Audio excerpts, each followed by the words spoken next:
World top 100 universities లో 100% scholarship తో admission పొందాలనుకుంటున్నారా? India's top competitive exams, IIT, NEET etcetera guidance కావాలన్నా, India and world top universities లో join అవ్వాలన్నా, students and parents కి career counselling కావాలన్నా, మీ కెరీర్ డెసిషన్ డబుల్ చెక్ చేసుకోవాలనుకున్నా 25 ఇయర్స్ ఎక్స్పీరియన్స్ డాక్టర్ సతీష్ గారిని సంప్రదించండి. నమస్తే సార్. నమస్తే అండి.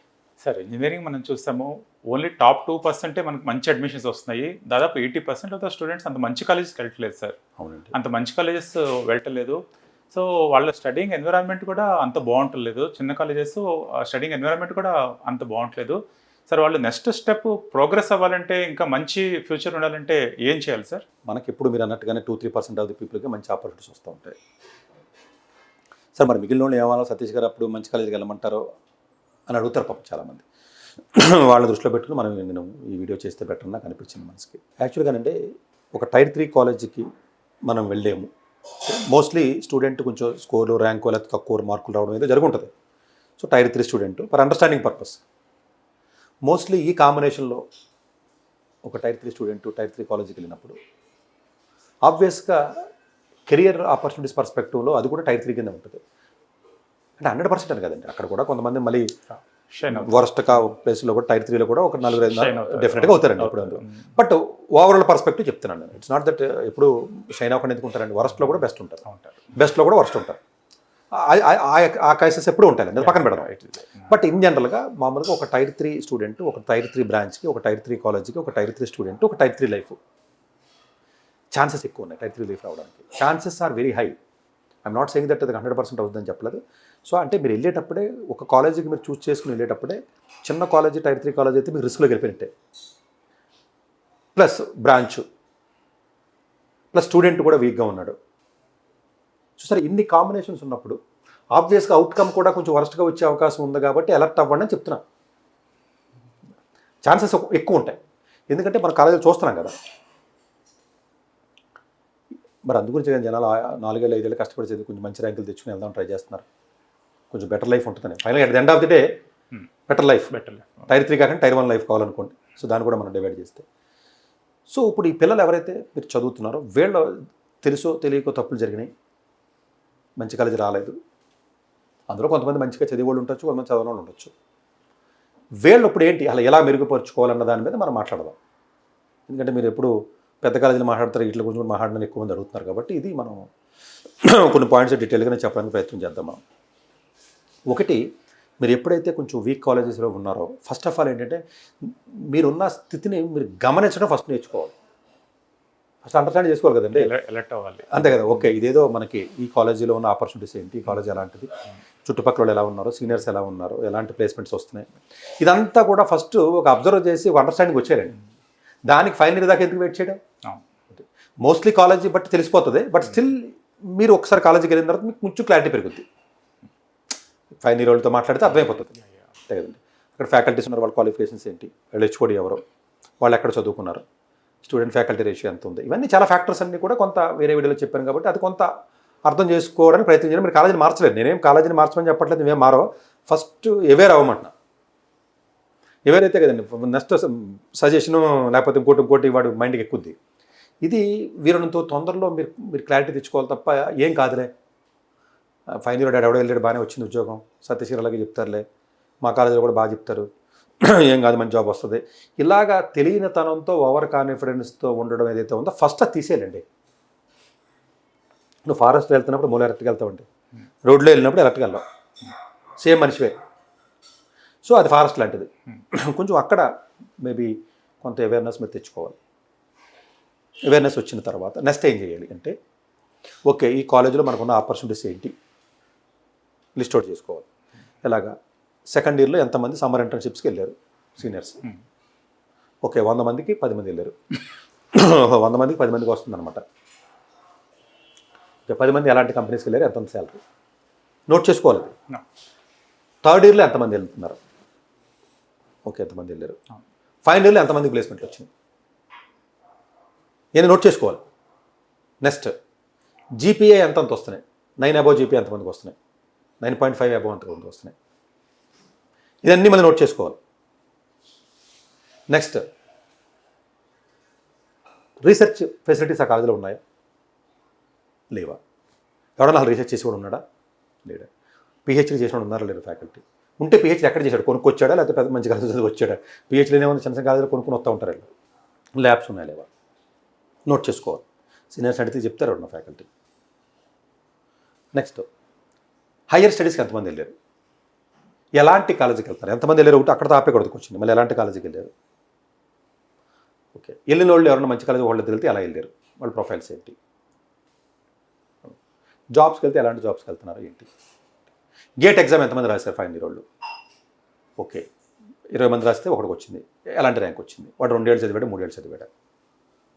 ఇలాంటి ఇన్ఫర్మేషన్ ఫస్ట్ గ్యాదర్ చేయాలండి. ఫస్ట్ మీ పనే గ్యాదర్ చేయడమే, వేరే పని ఏం లేదు. ఇక్కడెక్కడ ఈగోస్కి వెళ్ళకూడదు, మీరు ఎగ్జాక్ట్ అయిపోకూడదు, ఎక్కువ రాసేయకూడదు. ఒకటి సరే గేట్ ఎగ్జామ్ ఒకటి కూడా వెళ్ళలేదు, ఒకడు వెళ్ళలేదు కాబట్టి నేను ట్రై చేస్తే వెళ్ళొచ్చా అంటే థియరిటికల్గా వెళ్ళొచ్చు తప్ప అంటే అలాంటి అట్మాస్ఫియర్ అలాంటి పీర్ గ్రూప్ లేదు అని నాకు అర్థమైంది. అంటే మేబీ నేను నిజంగా గేట్ లాంటి ఎగ్జామ్ పట్టుకుంటే నా ఎఫర్ట్ 3 times పెరగాలి, ఎందుకంటే ఆ సపోర్టింగ్ సిస్టమ్ లేదన్న విషయం నేను అర్థం చేసుకోవాలి. లేదు 100 మంది ట్రై చేస్తే 10 మందికి వెళ్ళారు, 10 మంది టాప్ 5 IITస్కి వెళ్ళారు అంటే సిస్టమ్ బిల్డ్ అయ్యి ఉంది. మన సీనియర్స్ ఎవరైనా పట్టుకుంటే గైడ్ చేస్తాడు, పక్క కాలేజ్ కూడా గైడ్ చేయడు కదండి, ఎవరి కాలేజ్ కూడా ఆడికే కదా. అంటే ఆ probability of success in internships, in higher studies, in gate exam, in other things internships, దీని మీద ఆ ప్రాబబిలిటీని మీరు గెస్ చేయాలి. గెస్ చేసినప్పుడు ఓ 5% ఉంది, 10% ఉంది, ఓకే ఇది డేంజరస్ జోన్లో ఉన్నాం రా బాబు మనం అని క్లారిటీ వచ్చేసేయాలి. అప్పుడు నెక్స్ట్ చేయవలసిన పని ఏంటి, ఇదంతా స్టడీ చేసేయాలి. అలా గేటో లేదా క్యాటో లేదా ఇంకోటో అంతే తప్పని గేట్ రాస్తాను ఎంసెట్ కాలేజీకి వెళ్ళి, లేదా క్యాట్ రాస్తాను ఎంసెట్ కాలేజీకి వెళ్ళి, లేదా యూపీఎస్సీ రాసేస్తాను ఇంకోటి రాసి వెళ్ళిపోతాను, లేదా జిఆర్ఈ రాసి స్టాన్ఫర్డ్కి వెళ్ళిపోతాను, ఇలా ఏదేదో మాట్లాడుతూ ఉంటారు. ఇవన్నీ కూడా కాలేజీ సీనియర్స్తో మాట్లాడినప్పుడు మీకు క్లారిటీ వస్తుంది. ఆ నెంబరే రియల్ నెంబర్ అంటే ఫ్యాకల్టీ చెప్పింది కాదు. ఇది ఫస్ట్ అదే ఎగ్జిస్టింగ్ సిస్టమ్ అర్థం కావాలి కదండి మనకు కూడా. అప్పుడు నెక్స్ట్ ఓకే ఇదేదో కొంచెం డేంజరస్గా ప్లేస్గా ఉందిరా బాబు, ఇది అలా వచ్చే అవకాశం లేనట్టు ఉందని చెప్పేసి అప్పుడు నీకున్నటువంటి ఆపర్చునిటీస్ని అదర్ రిసోర్సెస్ ఏంటి ఇప్పుడు నెక్స్ట్ ఇంటర్నల్ రిసోర్సెస్ లేవు కదా. ఇప్పుడు పెద్ద కాలేజ్ అనుకోండి, కాలేజీలో ఫ్యాకల్టీ ఉంటుంది, ల్యాబ్ ఉంటుంది, ప్లేస్మెంట్ సిస్టమ్ ఉంటుంది, ఇంటర్న్షిప్స్కి వస్తారు, ఎవడో సీనియర్ గైడ్ చేస్తాడు. ఇదేదో ఒక సిస్టమ్ ఆల్రెడీ ఇన్సైడ్ బిల్డ్ అయిపోతేనేమో నొప్పి లేదు. ఇది ఇన్సైడ్ బిల్డ్ కాదు, ఇది టైప్ 3 కాలేజ్ అంటే. అంటే ఇప్పుడు ఇన్సైడ్ లేదు, ఇప్పుడు నేను బయటికి వెళ్ళి ఏం చేయాలి, అంతే కదా, నీకు వేరే ఆప్షన్ ఉంటుంది, మీరే చెప్పండి, నీకు బయటికి వెళ్ళాల్సిందే కదా.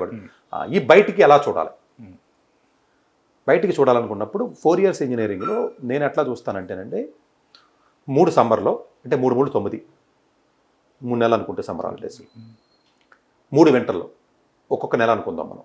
సరే 6 వారాల నుంచి 4 వారాలు యావరేజ్గా 3 నెలల్లో 3 నెలల్లో 9 నెలలు అంతా 12 నెలలు అయింది. ఫైనల్ ఇయర్లో 6 months ప్రాజెక్ట్ బయట చేయొచ్చు.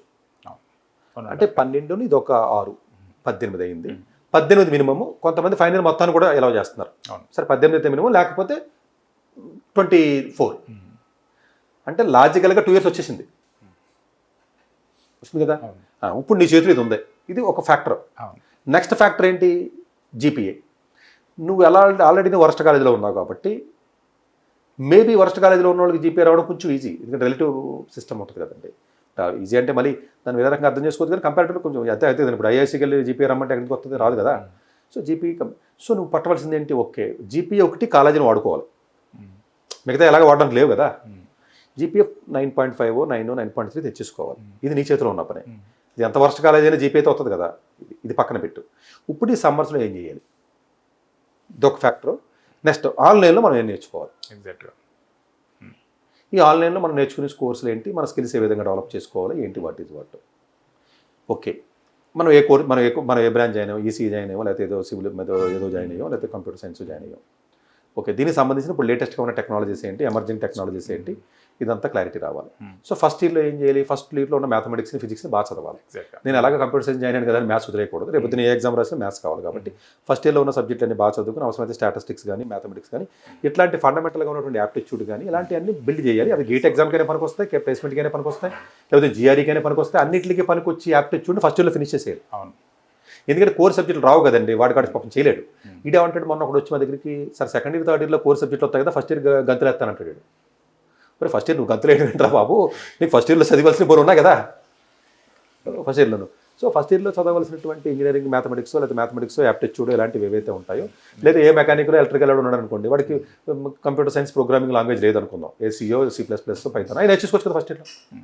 అవి అలాగే కరికులంలో లేకపోతే, అంటే కరికులంలో లేనివి basic aptitude skills, in connection with the గేట్కైనా అదే, జిఆర్ఈకైనా అదే, దీనికైనా ఇదే. ఎగ్జాక్ట్గా ఇదంతా ఫస్ట్ ఇయర్లో మొత్తాన్ని చేసేయాలి. అవును. అయిపోయింది. ఫస్ట్ ఇయర్ వింటర్లో ఎలాంటి ఇంటర్న్షిప్ అప్లై చేయాలి ఏంటి అనేది కొంచెం మార్కులు తెచ్చినవాడు అలాంటి వాడు కలిస్తే ఏదైనా ఇంటర్న్షిప్ ఏమైనా అవకాశం ఉంటే చెప్తాం. అలాగే సమ్మర్లో ఎలాంటి ఇంటర్న్షిప్ అప్లై చేయాలి, జాబ్ అప్లై చేయాలా, రీసెర్చ్ అప్లై చేయాలా, లేదా ఆన్లైన్ ఏది లేకపోతే ఆన్లైన్ కోర్స్ ఏదైనా మనం చేయాలా, ఇలాంటివి ఏదైతే మనం రెగ్యులర్గా చాలా వీడియోలు చేస్తున్నాం కాబట్టి అలాంటి వీడియోస్ ఏదైనా ఉంటే అలాంటి వీడియోస్ అవి చూసుకుని, సో అలాంటి వీడియోస్ ద్వారా ఏదైనా ఇంటర్న్షిప్స్ లాంటివి అప్లై చేసుకుని ఎట్టి పరిస్థితుల్లోనూ సెకండ్ ఇయర్కి రావాలి. సెకండ్ ఇయర్కి వచ్చిన తర్వాత మళ్ళీ అక్కడ ప్లానింగ్ మళ్ళీ మారిపోతుంది. అక్కడ టెక్నికల్గా మనం ఎలా స్ట్రెంగ్తన్ అవ్వగలం, అక్కడ సెకండ్ ఇయర్ ఎండింగ్ వరకు కూడా ఏదైనా మన ప్రాజెక్టులు చేస్తామా, లేకపోతే కోర్స్ నేర్చుకుంటామా, లేదా ప్లేస్మెంట్స్కి వెళ్దామా, లేదా హైయర్ స్టడీస్కి వెళ్దామా ఏంటి అన్న దానికి సంబంధించి సెకండ్ ఇయర్లో నాలెడ్జ్ బాగా గెయిన్ చేసి సెకండ్ ఇయర్ ఎండింగ్ వచ్చేసరికి జీపీ వస్తుంది. అప్పుడు క్లారిటీ వస్తుందండి. నీకు జీపీఏ ఎక్కువ ఉంటే ఒక రకమైన ప్లాన్ చెప్తాం. మా దగ్గరికి వస్తారు కదా కౌన్సిలింగ్కి, జీపీఏ ఎక్కువ ఉంది అనుకోండి, టెక్నికల్గా నాలెడ్జ్ తక్కువ ఉంది, అప్పుడు ఒక ఆప్షన్. లేదు జీపీఏ ఉంది, టెక్నికల్గా స్ట్రాంగ్ ఉంది, మంచి రీసెర్చ్ మంచి ఇంటర్న్షిప్లు చేసావు, అప్పుడు ఆప్షన్. లేదు వీడికి యాప్టిట్యూడ్ బాగుంది, క్యాట్ ఎగ్జామ్ పనికొస్తాడా, గేట్ ఎగ్జామ్ పనికొస్తాడా, లేదు హైయర్ స్టడీస్కి వెళ్ళాలి, ఏం చేస్తే బాగుంటుంది, లేదా బ్రాంచ్ మరి హైయర్ స్టడీస్కి వెళ్ళాలి, ఏం చేయాలి, లేదు ఫస్ట్ ఇయర్ అయిపోయిన తర్వాత ట్రాన్స్ఫర్ పెట్టుకుని ఏదైనా డబ్బులు పెట్టుకునేదో, లేకపోతే ఏదైనా వేరే తెలియక ఫస్ట్ ఇయర్లో జాయిన్ అయిపోయిన 10th ఇంటర్ మార్కులు బాగున్నాయి, మా దగ్గరికి వస్తున్నారు, వచ్చినప్పుడు ఏదైనా ట్రాన్స్ఫర్ పెట్టుకుని ఏదైనా వేరే కంట్రీ వెళ్తాడా, లేదా ఫస్ట్ ఇయర్ పోతే పోయింది కదా చెప్పి మళ్ళీ ఫ్రెష్గా ఫస్ట్ ఇయర్ జాయిన్ అవుతాడా. ఇప్పుడు ఫస్ట్ ఇయర్లో నేను అన్న ప్లాన్ అంతా జరగలేదండి, ఫెయిల్ అయిపోయింది, ఇంకా మీరు కంటిన్యూ చేయకపోవడం లేదు, ఇంకా టైర్ 3లో మీరు కంటిన్యూ అవ్వకూడదు, బయటకు వచ్చి ఇంకేమైనా చేయాలా, వేరే కాలేజీలో జాయిన్ అవ్వాలి. ఇప్పుడు ఫర్ ఎగ్జాంపుల్ 6 జీపీ వచ్చింది, 4 సబ్జెక్టులు ఫెయిల్ అయిపోయారు, ఇంకా ఉండే ఉపయోగం ఉంది. మళ్ళీ అప్పుడు వేరే ప్లాన్, బయటకు రావాలి.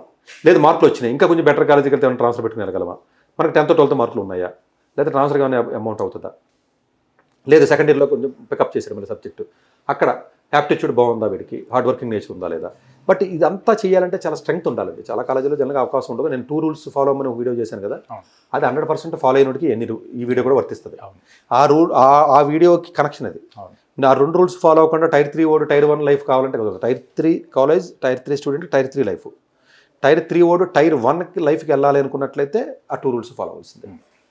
మరి అవుతారంటారు అసలు జనాలని, మనం వీడియో చేసాం కానీ చాలా మంది కదా అవ్వాలి సార్. చాలా ప్రాగ్మెటిక్ రూల్స్ ఆ 2. సార్ చెప్పిన ఏంటంటే ఒకటేమో పొద్దున్నే లేవమని చెప్పారు, డెఫినెట్గా 8 o'clock కల్లా కాలేజో లైబ్రరీకి వెళ్ళమని, ఇంట్లో ఉండొద్దని చెప్పారు. చాలా ప్రాగ్మెటిక్ రూల్ అది యాక్చువల్గా. అది ఎందుకంటే మనం చూస్తాం క్యాంపస్లో ఏం జరుగుతుందో మనం చూస్తాం కదా, ఐఐటీ క్యాంపస్లో ఏం జరుగుతుందో చూస్తాం మనం. సో అన్ని చోట్ల ఏం జరుగుతుందో మనం చూస్తాము. మీన్స్ సో 7:30 8 కల్లా లేచి చక్కగా బ్రేక్ఫాస్ట్ చేసి లైబ్రరీకో, ల్యాబ్కో, లేకపోతే క్లాస్ రూమ్కో వెళ్ళాలని సార్ చెప్పారు ఒక రూలు. ఇక్కడ మొబైల్ ఏమో కొంచెం దూరంగా, మొబైల్కి సాధ్యమైనంత దూరంగా స్మార్ట్ ఫోన్కి ఉండాలని చెప్పారు. మీరు ఎందుకేస్తే లెక్చర్స్ అవి చూడాలంటే మీరు ల్యాప్టాప్లో చూడొచ్చు, వాట్సాప్ అది మీరు ల్యాప్టాప్లో చేసుకోవచ్చు, బట్ మొబైల్ ఫోన్ కొంచెం దూరంగా ఉండాలని సారు చెప్పారు. So pragmatic rules. సో అలాంటి మీరు ఖచ్చితంగా ఆ రూల్స్ కూడా ఫాలో అయితేనండి ఇప్పుడున్న టైర్ 3 కాలేజ్ టైర్ 1 లైఫ్ వస్తుంది. దానికి ఇది కనెక్షన్. అవును. మీరు ఇప్పుడు నేను చెప్పేది ఇదంతా కూడా అది లేకుండా ఇది అవ్వదు. అవును, దానికి ఇది కనెక్షనే కదా. సో డెఫినెట్గా మీకు టైర్ 3లో ఉన్న స్టూడెంట్ పైకి నెమ్మదిగా ఇంప్రూవ్ అవ్వాలంటే మీరు బాగా గుర్తుపెట్టుకోండి, మీ చేతిలో 18 నెలలు ఉంది కాలేజీతో పని లేకుండా. ఈ 18 monthsని ఎలా వాడాలి, జీపీ ఎలా పెంచాలి, ఈ 2 చాలు కదా. ఆ 18 months మీరు హాలిడేస్ అనుకోకూడదు, చాలా అలా అనుకుంటారండి. అది హాలిడేస్ అనుకోకూడదు. ఆ 18 months most important period actually మీ ఇంజనీరింగ్ కెరీర్లో మోస్ట్ ఇంపార్టెంట్ కదా సార్. అసలు హాలిడేస్ కాదండి. మీరు ఎప్పుడైనా జాబ్ అప్లై చేస్తానండి, వాళ్ళు ఏమంటున్నారు తెలుసు, ఇప్పుడు ఎక్స్పీరియన్స్ లేదు కదా ఏమని అంటారు, అబ్జర్వ్ చేయండి అంతే కదా. మొన్న ఒకటి వచ్చి నా దగ్గరికి వచ్చి అంటాడు, సార్ ఎక్స్పీరియన్స్ అడుగుతున్నారు సార్, నేను ఫ్రెష్ స్టూడెంట్ని కదా, నాకు ఎవడన్నా జాబ్ ఇస్తే కదా నాకు ఎక్స్పీరియన్స్ వస్తుంది, నాకు ఎక్స్పీరియన్స్ లేదు నాకు ఎందుకు వస్తున్నాడు, నాకు రావట్లేదు కదా మిగతా వాళ్ళకి ఎలా వస్తాయని అడిగాడు. మరి ఆడు ఎక్స్పీరియన్స్ ఉండదు కదా, మరి ఆడికి ఎందుకు ఇస్తున్నారు, నాకు ఒకటి ఎందుకు చెప్తున్నారు. కాదండి, ఈ 18 నెలల్లో ఇంటర్న్షిప్ల ద్వారా వచ్చినటువంటి దాన్ని ఎక్స్పీరియన్స్ కింద వాళ్ళు కన్సిడరేషన్ చేస్తున్నారు. వీడు ఏమనుకుంటున్నాడో, ఇది గాలికి తిరిగి సమ్మరోనో లేకపోతే వింటరోనో నాకు ఎక్స్పీరియన్స్ లేదు కాబట్టి నాకు జాబ్ ఉన్నాడు వచ్చి, ఫర్ ఎగ్జాంపుల్ ఎవడో ఐఐటీలో ఉన్నాడండి, మీరు అబ్జర్వ్ చేస్తే ఆల్మోస్ట్ వాళ్ళు 18 నెలలు పనిచేస్తారండి. వాళ్ళు ప్రాజెక్ట్ రూపంలోనో, రీసెర్చ్ రూపంలోనో, జాబ్ రూపంలోనో చేసిన తర్వాత ఉద్యోగం వచ్చింది వాడికి. వాడు ఫ్రెష్ స్టూడెంట్ అని మీరు అనుకుంటున్నారు, వాడు కాదు. అందుగురించి ఏంటంటే ఏది ఈ 18 నెలలనే జాబ్ ఎక్స్పీరియన్స్ కింద థింక్ చేసి చూడండి. అప్పుడు మీరు ఫ్రెష్ స్టూడెంట్ అవ్వాలా. ఎగ్జాక్ట్గా. సో ఇది కొంత గమనించాలి. So summer holidays is the best time. ఒక స్టెప్ ముందుకు వెళ్ళడానికి summer holidays the best time. అంతే కదా, వాడి నాలెడ్జ్ బెస్ట్ టైం. ఎగ్జామ్స్ అయిపోయినా చేసి పని ఉందండి. ఎగ్జాక్ట్గా. మీరు అది హాలిడేస్ అని ఎప్పుడు మీరు కన్సిడర్ చేసుకోకూడదు. That is the best time. ఒక స్టెప్ మనం ఎదగడానికి that is the best time this thing. So డెఫినెట్గా ఈ టైర్ 3 స్టూడెంట్ టైర్ 3 కాలేజ్ నుంచి టైర్ 1 లైఫ్కి రావాలంటే సింపుల్గా 18 నెలలు నిలబడాం, జీపీఏ ఎలా తెచ్చుకున్నాం, నెక్స్ట్ స్టెప్స్ చాలా ఉంటాయి. హైయర్ స్టడీసా, ఎంఎస్ఆ, లేదా పిహెచ్డీఆ, రీసెర్చ్కి వెళ్తాడా, రీసెర్చ్ అసిస్టెంట్ కింద వెళ్తాడా, దట్ ఇట్ బి ఎనీథింగ్ అండి. లేదా గేట్ రాస్తాడా, క్యాట్ ఎగ్జామ్ రాస్తాడా, జామ్ ఎగ్జామ్ రాస్తాడా, లేదా నిమ్సెట్ రాస్తాడా, లేదా గవర్నమెంట్ జాబ్కి వెళ్తాడా, లేదా సీట్ డిఫెన్స్కి వెళ్తాడా, దట్ ఇట్ బి. మీకు ఆ డిసిప్లిన్ ఎప్పుడైతే వచ్చేసి ఎగ్జాక్ట్గా మంచి జీపీఏ వచ్చేసిందో, మీకు ఆ డిసిప్లైన్ కంటిన్యూ అయినప్పుడు ఏదో ఒక పాత్ర, ఇప్పుడు మాలాంటి వాళ్ళ దగ్గరికి వస్తే ఏదో సలహా, ఒరే బాబు నువ్వు ఈ ఎగ్జామ్కి వెళ్తావు, దీనికి వెళ్తావు, ఏదో సలహా వస్తుంది. మీ దగ్గర సిన్సియారిటీ లేకుండా, ఈ రూల్స్ ఫాలో అవ్వకుండా, మంచి జీపీఏ మెయింటైన్ చేయకుండా, ఒక 2 years పాటు మీ దగ్గర మీరు నిరూపించుకోకపోతే నెక్స్ట్ 2 yearsని ప్లాన్ చేయలేం. అంటే నేనేం చెప్తున్నానంటే, మొత్తం ఇంజనీరింగ్ 4 yearsని 18 నెలల విషయం పక్కన పెట్టిన ఫస్ట్ 2 yearsని phase 1 అంటానండి, థర్డ్ 4th phase 2 అంటున్నా. phase 1 నాశనం చేసేసి phase 2 రాదు. ఫేజ్ 2 ఇంకా హడావుడిగా ఉంటుంది సార్ వాళ్ళు, అంతే కదండి, చాలా హడావుడిగా ఉంటారు. ఎందుకంటే ప్రాజెక్ట్ క్యాంపస్ ఉంటాయి కదా. సో phase 1ని మీరు బలం చేయాలి. ఫేజ్ 1 నాకు ఈ సబ్జెక్ట్ లేదు కదా అంటే నువ్వు చదువుకోరదా ఓను కదా. సో ఫస్ట్ ఇయర్ చక్కగా మ్యాథమెటిక్స్ బాగా గ్రిప్ తెచ్చుకోండి sir. First year gate problems mathematics అని చేస్తే మొత్తం అయిపోయింది కదండి. గేట్ చేయొచ్చు, ఇంగ్లీష్ నేర్చుకోవచ్చు, కమ్యూనికేషన్ స్కిల్స్ ప్లేస్మెంట్ కావాలి, జిఆర్ఈ అదే ఇంగ్లీష్ కావాలి, లేకపోతే ఇప్పుడు జామ్ ఎగ్జామ్ రాయాలి, లేకపోతే ఇంకోటి ఏదో ఎగ్జామ్ రాయాలి, యాప్టిట్యూడ్ కావాలి. ఇవన్నీ అలాగే సిలబస్లో ఉండవు. థర్డ్ ఇయర్లోను, సెకండ్ ఇయర్లో ఇప్పుడు నేర్చుకోరాదా? అవును, మనకు గేట్లో కూడా యాప్టిట్యూడ్ ఉంటుంది, లేకపోతే క్యాట్లో యాప్టిట్యూడ్ నేర్చుకో, అది ఇప్పుడు నేర్చుకోరాదా? నేర్చుకోవచ్చు. అంటే నేనేమంటే నాకు సిలబస్లో ఏం లేదు, ఖాళీగా ఉన్నానంటే ఏంటో మరి ఖాళీగా ఉంటాం కదా, బుక్స్ తీసుకుని నేర్చుకున్నట్లయితే అన్నిటికీ మనకు వస్తుంది. ఫస్ట్ ఇయర్ ఇదే మ్యాథమెటిక్స్ ఇయర్ అనమాట. మ్యాథమెటిక్స్ కంప్లీట్ యాప్టిట్యూడ్, ఇంగ్లీష్ బాగా తెచ్చుకోవాలి. బట్ నాన్ సిఎస్ వాళ్ళు సిఎస్ కోర్సులు నేర్చుకోవడానికి కూడా ఫస్ట్ ఇయర్ ఐడియల్ టైం. ఇప్పుడు మెకానికల్ ఉందండి, వాళ్ళకి సిలబస్ లో ఉండదండి, C++, పైథాన్ కానీ సి కానీ వాళ్ళకి లేదు కానీ నేర్చుకోవచ్చు అండి. సో ఇది ఫస్ట్ ఇయర్ ఇవన్నీ చేస్తే మీకు బేసిక్ గా అన్నిటికీ మనకు వస్తారు. ఎగ్జాక్ట్ గా. సో కొన్ని సందర్భాల్లో ఫస్ట్ ఇయర్ కొంచెం పాడు చేసుకున్న వాళ్ళు ఇంకా ఇబ్బంది అవుతుంది, ఫెయిల్ అయ్యారు అనుకున్నప్పుడు ఇంకా బయటకు వచ్చేయడం బెటర్ అండి. వచ్చి ఏదైనా వేరే కాలేజీకి, ఏదైనా మంచి కాలేజీకి లేదా ఏదైనా ట్రాన్స్ఫర్ పెట్టుకుని వెళ్ళడం బెటర్. ఎందుకంటే ఇంకా ప్రొఫైల్ డౌన్ అవుతున్నప్పుడు ఇంకా ఉండి Tier 3 కాలేజీలో మీకు ఉపయోగం లేదు. సో ఇంకా తప్పదు, అది కంటిన్యూ చేసినా మీకు ప్రొఫైల్ పికప్ అయ్యే అవకాశం ఉంటుంది. మా దగ్గర చాలామంది ఈవెన్ ఐఐటీ వాళ్ళు వచ్చారండి, ఐఐఎస్ బెంగళూరు సార్ వచ్చారు, 5.8 GPA. ఏం చేస్తాను, మళ్ళీ వేరే కంట్రీ పంపాల్సి వచ్చింది. ఐఐటీ మద్రాస్ వచ్చారండి, ఐఐటీ తిరుపతి వచ్చారు, చాలామంది వచ్చారు ఈసారి. సో డెఫినెట్గా ఇవన్నీ రూల్స్ ఫాలో అయ్యి కొంచెం ఆలోచన చేసి కొంత డెసిషన్ తీసుకున్నట్లయితే కొంచెం బెటర్గా వెళ్ళే అవకాశం ఉంటుంది. సో చక్కగా సార్ ఆన్లైన్ రిసోర్సెస్ చాలా వండర్ఫుల్ ఆన్లైన్ రిసోర్సెస్ ఉన్నాయి, వాళ్ళంతా చక్కగా యూజ్ చేసుకుని చదువుకోవచ్చు. బోల్డ్ ఉన్నాయండి, అసలు ఈరోజు లేని ఉన్నాయి. Everything is available. యాక్చువల్లీ మీకు ఇంట్రెస్ట్ ఉంటే స్కై ద లిమిట్ అనమాట. అన్ని ఓపెన్ సోర్స్ దొరుకుతాయి కదా, ప్రాజెక్టులు కూడా ఓపెన్ సోర్సే కదండి. రిసోర్సెస్ ఉన్నాయి, అవును. అవన్నీ చక్కగా యూజ్ చేసుకుని చదువుకోవచ్చు. డాక్టర్ ఎస్ సతీష్ గారు ఏపీ తెలంగాణ విద్యార్థులకు సుపరిచితమైన పేరు. సతీష్ గారు 2001 యూపీఎస్సీ పరీక్షల్లో ఇండియన్ రైల్వే విభాగంలో ఉద్యోగం సాధించారు. సతీష్ గారు చదివిన చదువులు engineering, MTech, MBA executive MBA, MSc, MBA HR, MA psychology లాంటి పోస్ట్ గ్రాడ్యుయేషన్ డిగ్రీతో పాటు డాక్టరేట్ కూడా చదవటం జరిగింది. సతీష్ గారు నిరంతర విద్యార్థి. అలాగే సతీష్ గారు పలు ప్రతిష్టాత్మక కాంపిటేటివ్ పరీక్షలో యూపీఎస్సీ నిర్వహించే సివిల్ సర్వీస్ పరీక్షలో 179వ ర్యాంక్, అలాగే ఇంజనీరింగ్ సర్వీస్ లో 24వ ర్యాంక్, గేట్ ఎగ్జామ్ లో 4వ ర్యాంక్, క్యాట్ ఎగ్జామ్ లో 99.8%, జిమాట్ 76 స్కోర్, ఇలా పలు కాంపిటేటివ్ ఎగ్జామ్స్ లో మొదటి ప్రయత్నంలోనే ఎన్నో ర్యాంకులు సాధించారు. ఎన్ని క్వాలిఫికేషన్ డిఫరెంట్ పరీక్షలు ర్యాంకులు సాధించిన వ్యక్తులు మన ఇండియాలో చాలా అరుదనే చెప్పాలి. ఇలాంటి అకాడమిక్ లో పరంగా, కాంపిటేటివ్ పరంగా ఎన్ని ర్యాంకులు సాధించడంతో పాటుగా గవర్నమెంట్ ఉద్యోగం చేస్తూ పలు అవార్డులు తీసుకున్నారు. సతీష్ గారికి జోనల్ లెవెల్లో general manager award, all India లెవెల్లో నేషనల్ లైఫ్ టైమ్ అచీవ్మెంట్ గుర్తింపు దక్కాయి. అక్రిసియేషన్ of president life time సేవశ్రీ award Andhra Pradesh మంత్రి నుంచి అందుకున్నారు. వీటితో పాటు పలు రకాల అవార్డులను అందుకున్నారు. ఎన్నో ప్రతిష్టాత్మక ఆర్గనైజర్స్ పర్మనెంట్ మెంబర్ గా ఉన్నారు. కష్టపడి పైకి వచ్చిన వ్యక్తి కావటం వల్ల గత 20 సంవత్సరాల నుంచి ఎంతో మంది చిన్నపిల్లల దగ్గర నుంచి 5, 6 తరగతుల విద్యార్థుల నుంచి పెద్ద పెద్ద పీజీ, పిహెచ్డీ కాలేజీలకు వెళుతూ విద్యార్థులకు అవగాహన కల్పిస్తుంటారు. ప్రతి విషయం పైన డాక్టర్ సతీష్ గారు స్పష్టమైన అవగాహన కలిగి ఉన్నారు. డాక్టర్ సతీష్ బలంగా నమ్మే సూత్రం ఏంటంటే అవేర్నెస్ ఈజ్ ఎవ్రీథింగ్. మనిషికి అవేర్నెస్ ఉంటే ఏదైనా సాధించగలరు. ఒక్క మోటివేషన్ తోనే కాదు, ఏది చేయాలి, ఏది చేయకూడదు, ఎలాంటి డెసిషన్ తీసుకోవాలి అన్న విషయాలపై, ముఖ్యమైన విషయాలపై అవగాహన కల్పిస్తుంటారు. అలాగే గవర్నమెంట్, ప్రైవేట్ జాబులే కాకుండా ప్రపంచ దేశాల్లోని జాబ్స్ పై కూడా అవగాహన కల్పిస్తుంటారు. ఉద్యోగాలతో పాటు పెద్ద చదువులైన ఐఐటి వంటి వాటిపై సెషన్స్ నిర్వహిస్తూ ఉంటారు. ఇప్పటి వరకు 3 లక్షల సెమినార్స్ ఒక్క రూపాయి తీసుకోకుండా ఉచితంగా నిర్వహించారు డాక్టర్ సతీష్ గారు.